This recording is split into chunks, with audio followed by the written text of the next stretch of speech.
I'd like to lay out an idea that I'm not sure many people has thought of, and this is probably a reason why. Like I said, overthinking things, right? But if you take into account the human history, right? Supposedly we all originated from Africa, migrated out. There's a land bridge, melded, blah blah blah. But I have went into this a little bit about how it's kind of weird to me that we have different colored. I mean, people have different colors. Like you have white people, you have black people, brown people, Asian, whatever. And I've thought to myself, how could this occur? Because if you take into account, people say, well, skin pigmentation evolved. Okay, whatever. But take this into account, language. This is something that's kind of been hard for me to wrap my mind around is language and how it has. If we all came from Africa, we have all had to have spoken the same language. But yet we went around the world and someone had to agree, hey, that language is not sufficient. Let's create this new language. And not only one, I mean, different cultures had to have agreed to this concept. So one person in all these different cultures, or a group of people, had to agree that hey, this language is not sufficient. Let's create a new language. They had to come up with this new language.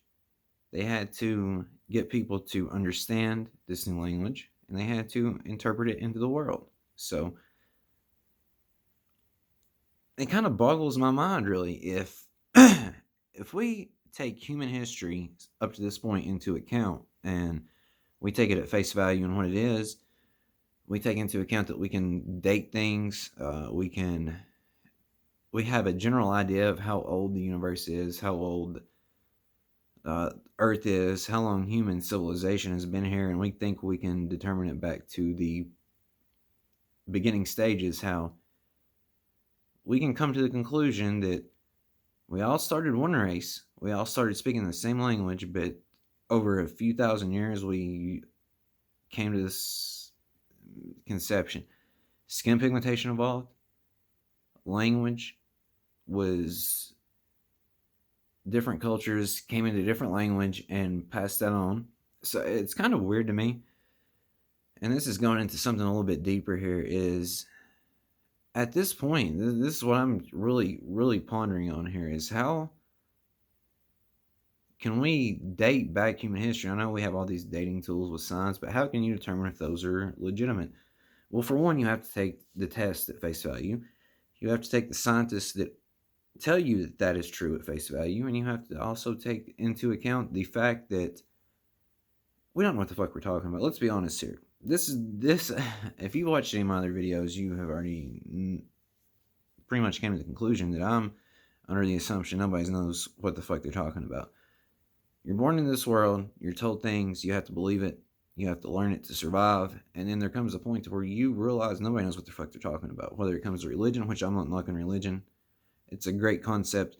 It gives you I would say religion is more important than science. And a lot of people bash me about that. Long story short, I used to be an atheist. I used to think science was the most important thing to mankind. But no, religion is. Not for this God in the sky concept, but the concept of it gives you a moral compass. And think about this on a deeper level. People take the Bible. I'm going to use the Bible for example here, but you don't have to just use the Bible. I mean, you can take whatever religious text you want. They're all great in their own. They all have seeds of truth in them. But the Bible is pretty much a library of what human beings have came up with over millennia, and they put it together in one book. It's kind of like the World Wide Web before there was a World Wide Web, and it's fascinating to me that we were able to do that. But nonetheless, here, what what I'm trying to tell you is nobody knows what they're talking about. Whether it's religion, whether it's science, whether it is whatever is out there, spirituality. Even spirituality, I feel may be a trap to an extent. I think spirituality is the most true and profound of anything you'll experience in life. And you can come to this realization that all there is nothing, that nothing is consciousness, that consciousness is God, and you are God. You will come to that conclusion, your God experience in yourself. That's what it is. But That doesn't solve all the problems. That doesn't solve all the issues. That doesn't solve anything else out there, because essentially your consciousness, aka God, you split yourself because you don't want to be lonely, and here you are amongst 7 billion other people on the planet Earth. And here's the trap that it sets: religion, science, spirituality. These are all red herrings, and this is what it is.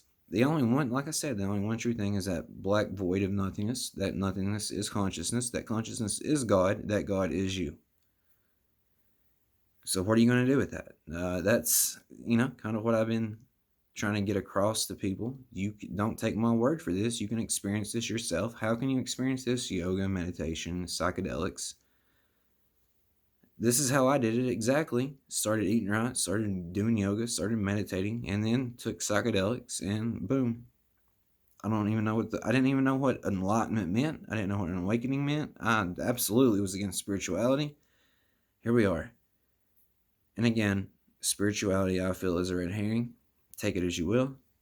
But seriously think about these things, because I'm going to come back on here and I'm going to talk more into detail about the human psyche and the fact that we just accept things as it is. We are fear-based. We're a fear-based species, that we determine all of our emotions, all of our interactions, all of our decisions within fear.